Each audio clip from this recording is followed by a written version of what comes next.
Hello and welcome to the JW Review. My name is Mike Felker, and this is the weekly podcast where we review Watchtower study articles and we compare them to what the scriptures teach. I am not a Jehovah's Witness. I am not an ex-Jehovah's Witness. I've never been formally associated with that religion in any way. I am a Christian who believes the Bible, a follower of Jesus Christ, and I'm here to do this because a lot of you find this to be really helpful. And so what we're doing this week is we are continuing on looking at the prophecies of Daniel from the May 2020 Watchtower Study Edition. And we did miss last week. I was busy doing something all weekend, so I didn't get to do this. But I really wanted to kind of continue on with this theme of Daniel and look at who is the king of the north today. But before I do that, let me just state a couple of things before we get into this review. I'm on Patreon, and so a lot of you have started supporting me there, and I really do appreciate it. No donation is too large, too small. Anything that you give really does help out. So I really appreciate it, and really means a lot. Those of you who have started supporting me there, obviously none of that's required. We're going to be doing this podcast either way, but just so you know where that money is going, there's a lot of things I want to do on this outlet just to kind of get the word out to more people. And part of that is just hosting platforms for podcasts because they ain't free. So I want to be able to do more of that because right now I'm just on Apple Podcasts, but there's all these other platforms. And so you really need kind of a service that can push that outlet out there. And so those are like monthly costs for that. So that's the kind of stuff. Now, that's not all I want to do, but that's just kind of one of the first things that I want to do. So things like that, that's where your money goes. It just goes directly to this work and getting the word out. I assure you I wouldn't be pocketing any of that. And so, so there you go. So some of you wanted to kind of know that, where the money goes. Well, it's just to things like that. Also, if you do want to get in contact with me, there's several ways to do that. And I know for some of you, you're kind of hesitant to maybe use your personal email and things like that because maybe you've kind of woken up, but maybe some of your other family members have not, and so you're very hesitant to be communicating because what if that person finds out that you're communicating with someone like me, watching my videos, whatever it might be. I'm open to any option as far as to communicate because I know some of you may want to ask me questions, have a discussion. A lot of you are kind of working things out theologically, and that's a really difficult thing to do alone, and you're watching these videos, and I really appreciate that, but I just want to let you know that I'm here for you. I will keep anything and everything as confidential as possible. So there's a number of ways to reach out to me. Of course, you can go to my website, michaeljfelker.com, and click on the contact tab, and you can go in the description below and you can see a link there to do that. So you can do that, and that just reaches me by email. So that's one way to do it. You can contact me on Skype, and if you go to the description in the video, you'll find my Skype username, and I try to leave that on all the time, and so you can just contact me that way. If you want to do a video chat, an audio chat, or just a text chat, that's fine.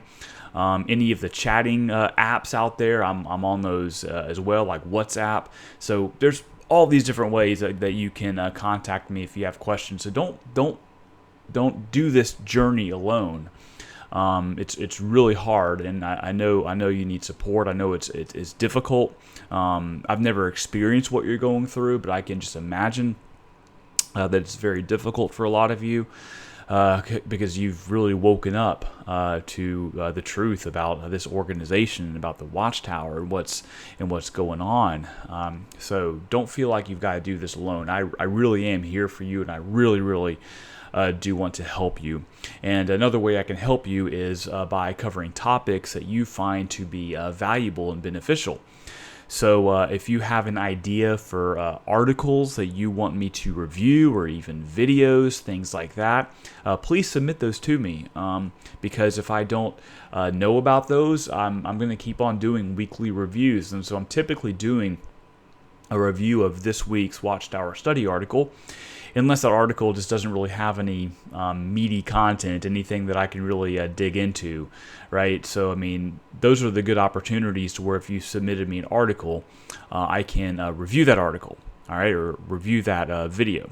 So really, seriously, send those to me if you want me to review something other than the weekly article. But I'm assuming that you find these weekly reviews to be really beneficial. So I'm going to continue doing those. So again, I'm here for you. So tell me what works. Tell me what's not working, and I'd be more than happy to do that. Because what you've probably noticed in contrast between this and other channels is I like to get into more of the theology. All right, so there's a whole lot of content out there on YouTube and whatnot that are kind of more policy focused, if you want to call it that. They're more focused on the policies of the Watchtower, things like the child abuse and just the things that go on in the policy level. And I think that work is extremely valuable, extremely important, and I highly recommend learning more about that. And I do some of that here, but that's not really quite my focus. I really want to look at what the scriptures teach and compare it with what the Watchtower teaches. Okay, so that's the direction I'm kind of taking things in. All right, so let's go ahead and get into this review.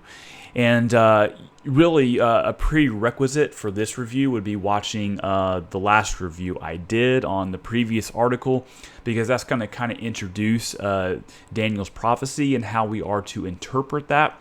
And I kind of go into what a preterist interpretation means, not just for the book of Revelation or all of the discourse and things like that, but also looking at the book of Daniel. From a preterist perspective. And so really go back and listen or watch that. You're really going to need to. Otherwise, you're going to probably hear things from me in this review, and you're going to be like, whoa, where are you getting that from? Well, I'm getting that from what I described in the previous one. All right, so but let me just kind of set this up.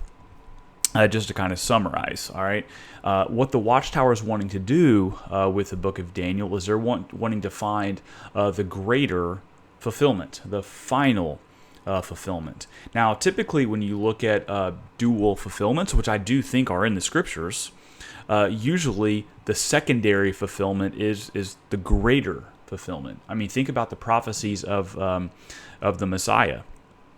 You can see kind of the initial fulfillment, and then you can see the greater fulfillment, like Jesus, right, is the greater fulfillment of these prophecies. So yeah, you always want to discuss the initial fulfillment, so you can really see the greatness of the second fulfillment.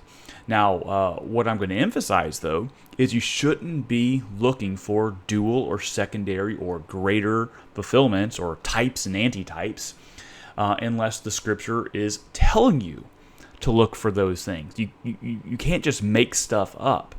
You can't just say, well, my theology is this, and so I'm just going to look at this text, and I'm going to say, wow, okay, well, there's a secondary fulfillment because it fits my theology. Well, no, that's just not how it works, because you can essentially come up with anything, and it's practically unfalsifiable, right? It's just unfalsifiable if you do that, because you're just making things up.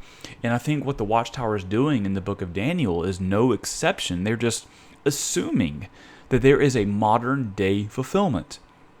So if there's a modern day fulfillment, show me in the text, in the book of Daniel or anywhere in scripture that says that we are to look for a secondary or modern day fulfillment. And what really just amazes me is that looking at this article, they don't even talk about the initial fulfillment or the original fulfillment. Now, if you go to the Daniel book that the Watchtower publishes, they do go into a lot of detail about the original fulfillment. But I don't understand why we don't just stop there. Why are we looking for a modern day fulfillment? All right, so you can kind of see how I'm setting this up. So let's go ahead and get into the article, and the key text is Daniel 11:45. It says, "He will pitch the tents of his royal pavilion between the seas and the beautiful holy mountain. Yet he will come to his end, and no one will help him." First paragraph. "We have more evidence than ever before that we are living at the end of the last days of this system of things. Soon, Jehovah and Jesus Christ will destroy all governments that oppose the kingdom. Before that event occurs, the king of the north and the king of the south will continue their conflict with each other and with God's people. Now that's Jehovah's Witnesses only. But we see here how they're setting this up. And what this is really intended to do is this is to kind of get you excited. Wow, we're getting closer to the end. We're at the last of the last days. Now that's lingo that the governing body has used. That's not me making that up. That's what the governing body says. So when they say they're living at the end of the last days, they're talking about the last of the last days. And what does that mean? Well, we're not told because we can't give a certain number of years because the Watchtower, has gotten themselves in trouble for proclaiming a certain year. So if they were to say, well, it's 5 years, 10 years, well, that kind of puts them in a corner. So they can't really use a number of years. They just have to say soon. Well, what does soon mean? Does that mean 5 years, 10 years? Well, they just can't say. Because, we are going to corner them on that and say, okay, so you're telling me 5 years, 10 years. Now, if it comes to pass that at the end of that 5 or 10 years that nothing has happened, what does that mean for you? So you can keep on saying soon, soon, soon, soon. I mean, for the next 100 years? How far do we have to go before the word soon stops having any meaning? All right, that's a genuine question. When does soon, or last of the last days, when does that stop having meaning? Let's go to paragraph 7. Daniel 11:41 says that the king of the north will enter into the land of the decoration. Let's go back to Daniel 11:41. Just take a look here. He will also enter the beautiful land, and many countries will fall. But these will be rescued out of his hand: Edom, Moab, and the foremost of the sons of Ammon. All right, now this is talking about Jerusalem, because again we've got to talk about let's just assume the dual fulfillment thing is true. You've got to talk about the original fulfillment. All right, so this is talking about Jerusalem, or you could say it's talking about the people, the group, the land. All right. So let's continue on. So Daniel 11:41 says that the king of the north will enter into the land of decoration, or the beautiful land. What is that land? In ancient times, the literal land of Israel was considered to be the most beautiful of all the lands. So that's where that description is coming from Ezekiel 26. But what made that land especially precious was that it was the location where true worship was practiced. All right, now here's where they really, the wheels start to fall off. Since Pentecost 33 CE, that land is not a single literal geographic location. Now, okay, well, hold up a second. Why are we assuming that this is talking about 33 CE and onward up? And so what the Watchtower is trying to say is, well, since 33 CE up through today, it's not a geographical location. But what we want to ask is, what is the original context telling us? What is the context of Daniel telling us? I don't care what the Watchtower's opinion is. Daniel is telling us that it's referring to the land of Israel, where the temple is located. It's the beautiful land because you've got the temple. So they say here, the Watchtower says, it cannot be. So even though the original context clearly, and we're not talking about modern day fulfillments, we're talking about the original context, it's talking about the land of Israel, the Watchtower says it cannot be. For Jehovah's people are spread throughout the earth. Well, yeah, that's the case today, but we're not talking about today. The original context is not talking about today. Rather, the land of the decoration today is the realm of activity of Jehovah's people that includes such things as their worship of Jehovah through meetings and the field ministry. So what they're saying is, let's just, because of our interpretation, it can't, because of our theology, it can't mean that. So really, this is just eisegesis. That's reading your theology into the text. Rather than gleaning your theology from the text, you're reading it into the text. I'm all about reading your theology out of the text. And the text is talking about the land of Israel, not modern day fulfillments. There's no indication here that we are to look for a modern day fulfillment. Paragraph 8. During the last days, the king of the north has repeatedly entered into the land of decoration. Now, here's where the interpretations get fanciful. For example, when Nazi Germany filled the role of the king of the north, particularly during the Second World War, that king entered into the land of the decoration by persecuting and killing God's people. So let me get this straight. The original context was talking about an actual land, right? And the land was certainly desecrated and the temple was destroyed, right? That's what happened in 70 AD. But we're to believe that the modern day fulfillment of that is, you have some Jehovah's Witnesses in Germany who get persecuted, and that's the greater fulfillment. And that's not even referring to the land anymore. This is pure fantasy. After World War II, when the Soviet Union took on the role of the king of the north, that king entered into the land of decoration by persecuting God's people and exiling them. In recent years, Russia and its allies have also entered into the land of decoration. So really what they're just saying is that anytime God's people are persecuted, that's a fulfillment of this prophecy? Well, no, because you've got the king of the north and the modern day fulfillments of that, right? So they're just kind of squeezing things in to make things fit in their theology. How? In 2017, this current king of the north banned the work of Jehovah's people and threw some of our brothers and sisters into prison. He also banned our publications, including the New World Translation. Now, here's the thing. Notice they didn't ban the Bible. They banned the New World Translation.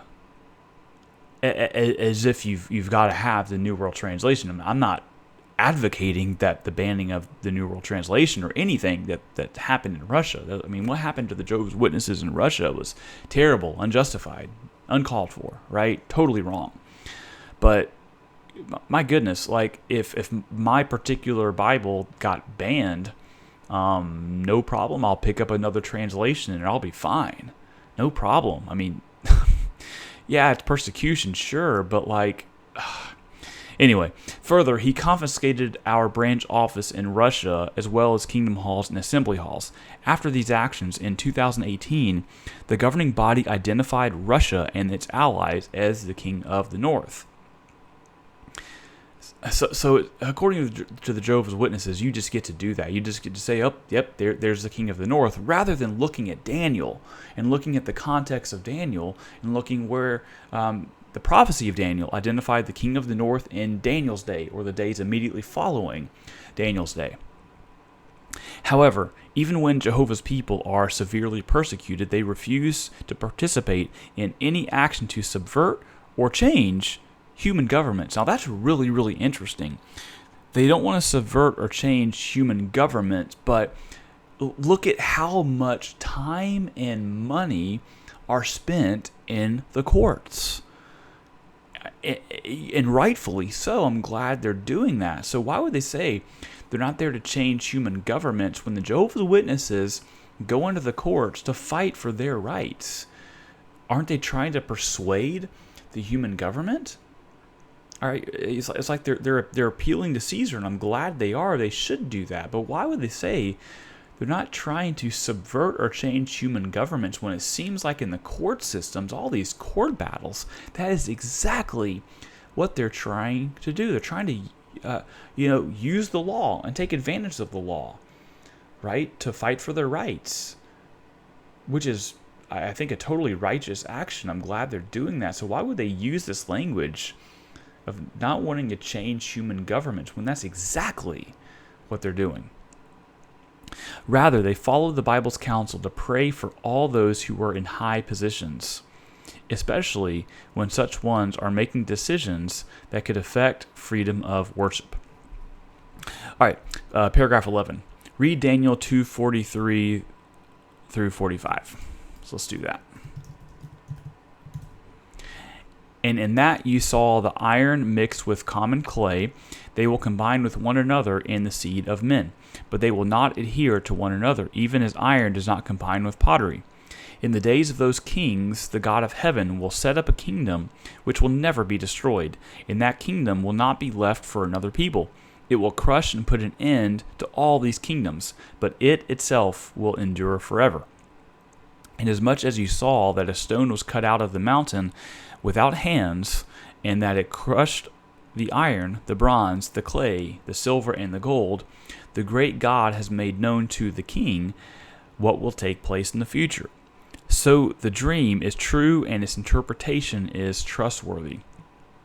All right, so Watchtower says in paragraph 11, the prophet Daniel described a series of human governments that have had an impact on God's people. They are described as the various parts of a giant metal image. The last human government in that series is depicted as the feet of the image that are made of iron mixed with clay. The feet represent the Anglo-American world power. That prophecy indicates that the Anglo-American world power will still be functioning when God's kingdom strikes and destroys human government.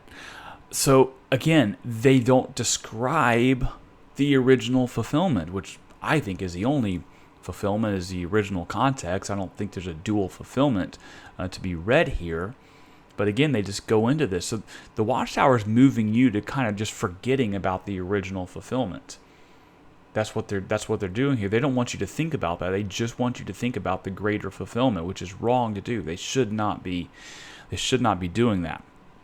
But what I want you to look at very carefully is in the text. All right? It says that it will, in verse 44, it will crush and put an end to all these kingdoms, but it itself will endure forever. It's not saying that when the kingdom comes and when the kingdom is established, that right at that point it's going to destroy. It just says it will do that. It's future. So the kingdom came when the Messiah came. Jesus brought the kingdom, right? And how is that kingdom being furthered? It's being furthered by the proclamation of the gospel to all the nations. That is the kingdom being set up. So when you see people beginning to follow and trust in Christ, you're seeing the kingdom being expanded, right? Now, it's not a kingdom that causes just instant destruction on human governments. That's not what any of the texts are saying. It's just that it will do that. So your goal is not to destroy human governments. Your goal is to make disciples of all the nations, is to share your faith and see the gospel proclaimed. That's your job if you're a follower of Christ. But it's the kingdom that will put an end to all these worldly kingdoms with the second coming of Jesus Christ. He's the one who's going to do that. All right? Now, the thing is, Jesus is the ruler of all the kingdoms. He's the ruler of all the kings of the earth. I mean, you can look at this in Revelation. It says in Revelation 1:5, and from Jesus Christ, the faithful witness, the firstborn of the dead, the ruler of the kings of the earth. So Jesus is, and he was in the first century. He was king in the first century, and he was ruling the king of the earth in the first century, and currently is today. Now, he hasn't put an end to those governments, but he is certainly ruling them. He is the Lord. He was the Lord in the first century, whether anyone acknowledges it or not. And if you look at the prophecy in Psalm 110:1,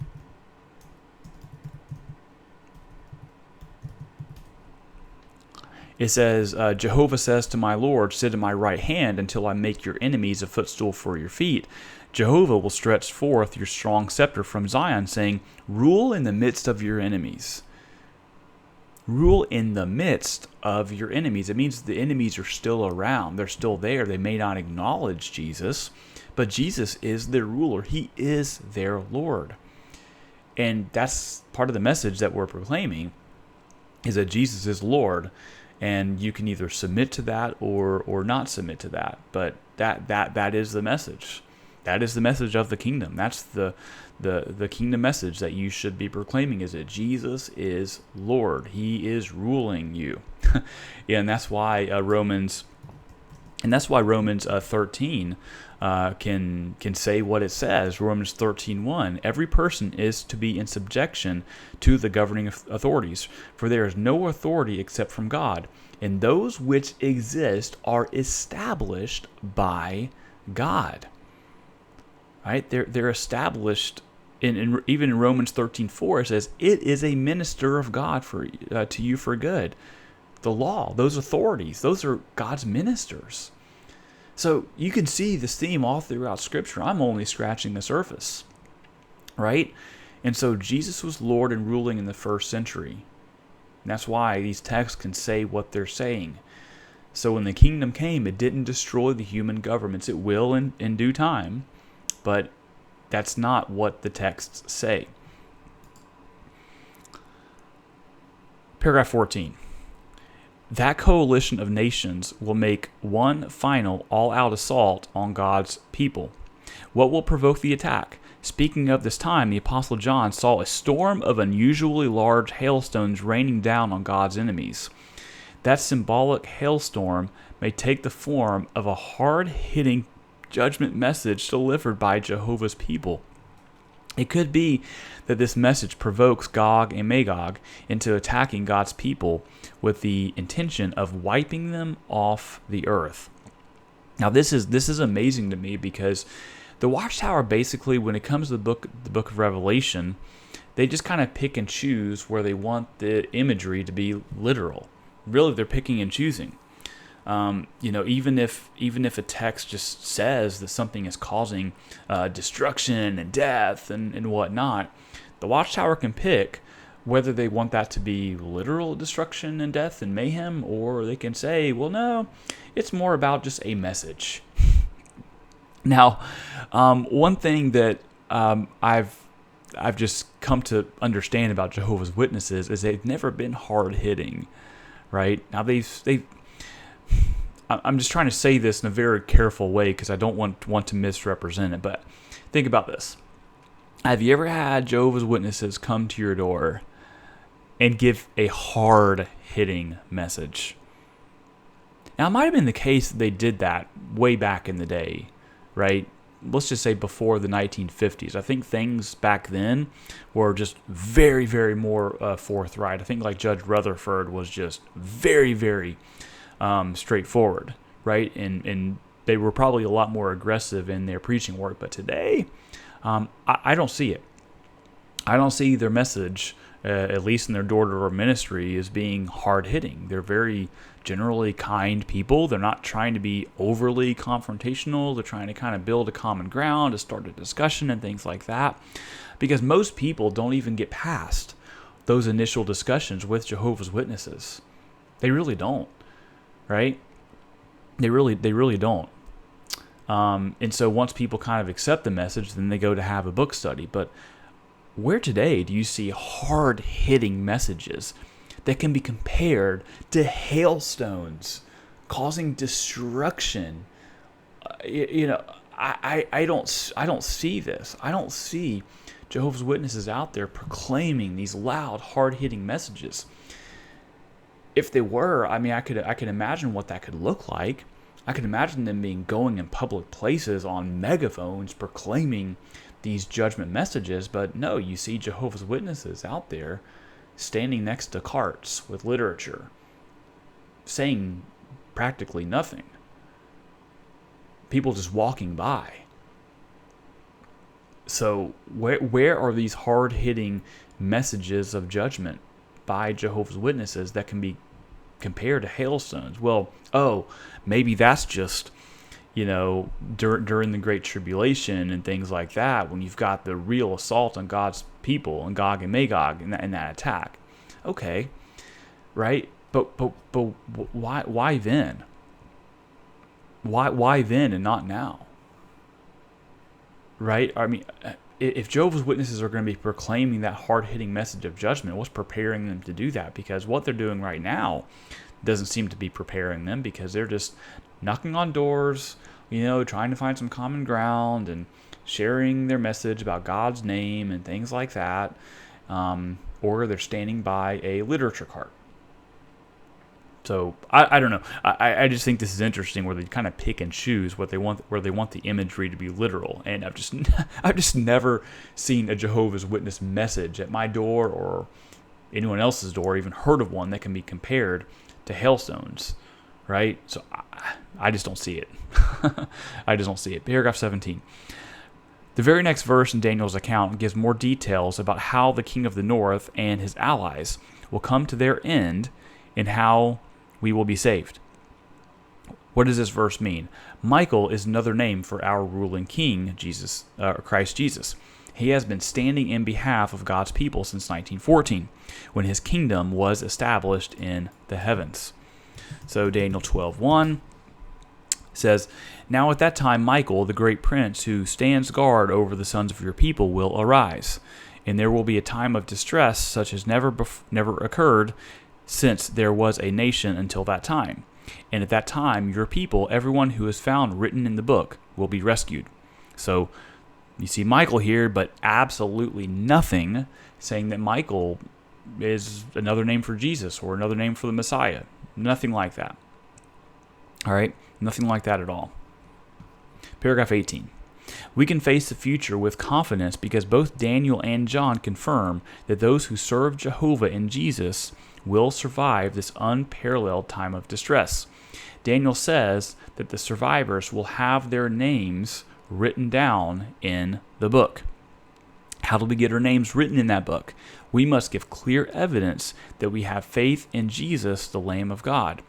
We need to get baptized in symbol of our dedication to God, and we must show our support for God's kingdom by doing what we can to help others learn about Jehovah. Now is the time to build trust in Jehovah and his organization of loyal servants. Now is the time to support God's kingdom. If we do, we will be saved when the king of the north and the king of the south are destroyed by God's kingdom. And so, what they're saying is you've got to support this organization and this organization only. That's the only way that you can be saved. All right. Now, everything I've just read in this review and the last one is showing that they've got some really, really bad interpretations of the book of Daniel. So the question is, are they giving you good reasons to trust them when they can't even interpret these things rightly, where they skip the initial fulfillment? They don't even mention it. And they talk about a greater fulfillment. And just look at the history of interpretation, especially of prophecy, and how fickle those interpretations have been. Well, they've had to change them over and over again. Well, no, it means this. No, it now means this. They change it all the time, their interpretation of prophecies. But you're supposed to trust them. So if you can't trust them in their interpretation of prophecies, how can you trust them in their message of salvation? That you've got to follow them and them alone. And that's the only way that you can be saved. So I hope this was all helpful to you as just kind of a primer for looking at prophecy, especially looking at all of this stuff from a preterist perspective. So again, if you have questions, comments, I would love to hear from you. And I just want to keep on saying, I've said this before, that YouTube is just for some odd reason not notifying me when comments are left. And so I try to look at the comments to see when they're left, but YouTube is just, they used to send me notifications, and they I'd say 1 out of 10 they send it to me. So if I don't answer you, it's not because I don't have time or something like that. Nope, it's just because I wasn't notified of your comment. So if I don't answer you and you really do want an answer, please send me an email and just let me know. and I can respond to you. So that's all for this review. I don't know what's going to be next review. I haven't looked on. I don't think I'm going to review the article this week that I missed. Do you appreciate God-given gifts? I might review this one if it's overly interesting, but we'll see if I review that one, or I just go on looking at the article, show your appreciation for unseen treasure. So we'll see. Or if you have an article that you want me to review, send it to me and maybe I will review that. So thank you all so much for watching. I hope you have a great week. For more information about Jehovah's Witnesses and other topics, please visit michaeljfelker.com. There you can also reach me directly to submit questions or comments to be covered on the JW Review. To subscribe to this podcast, please go to iTunes and search for the JW Review.